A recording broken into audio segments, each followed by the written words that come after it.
नमस्कार सगळ्यांना, कशा आहात सगळे? तर जेवण चालू आहे माझं बायचं.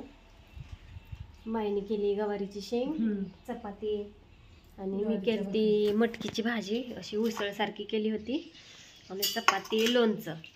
आणि इकडं आमच्या मॅडम जेवतात, ते अभ्यास झाला करून आता जेवण चालू आहे. मॅडम जातीच होते असं वाटत नाही का? दुपारची सुट्टी झाली तिची. काय काल पण दुपारनं घरी नाश्ता शाळेतच गेली नाही कुशालच.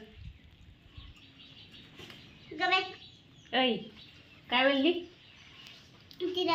अजून शाळेत सोडवा येईन तुला. चल उरक उरक. कोणाला बघायला जरी नाही नेलं तरी मी मला काम ठेवून आणि चालत घेऊन जाईल तुला मी. आता तू काय राहिले का?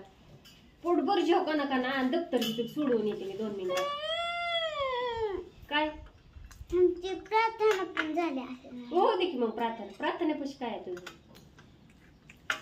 उद्यापासून रोज शाळेत जायचं. जाणार का?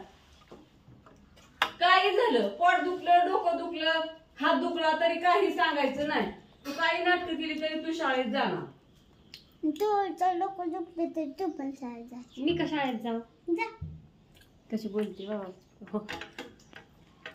तिला वाटते लाडच होतोय. चिऊ, तुझं खरं पोट दुखते का? कुठलं तवा खरं दुखते तुझं पोट? बरं असू दे, आजचाच दिवस तुला सुट्टी बर का? आजचाच दिवस. उद्या म्हणली तू म्हणली का नाही फक्त मला शाळेत जाऊ वाटा नाही, तिथंच राटा पाडणार तुला. तिथंच राटा पाडणार. पप्पांना माहिती नाही तू शाळेत गेली नाही म्हणून. राजा नाही, तिला हित हाणत न्यायची डायरेक्ट वाला फुकाडून. परत म्हणलीच नाही पाहिजे शाळेत सुट्टी मला. तसला लाड.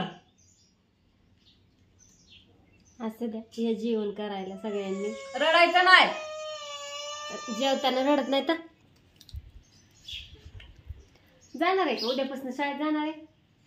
हात लावून गळायला इकडे बघ. बोलत नाही वे.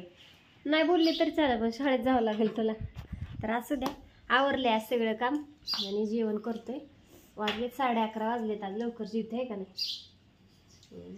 तर आवरलं काम. आवरलं आज काम लवकर. पोरांची शाळा असल्यामुळे लवकर आवरते. आता 9:30ला तर पोरं 9:45ला गेली होती. बाय. तर या सगळ्यांनी जेवण कराय.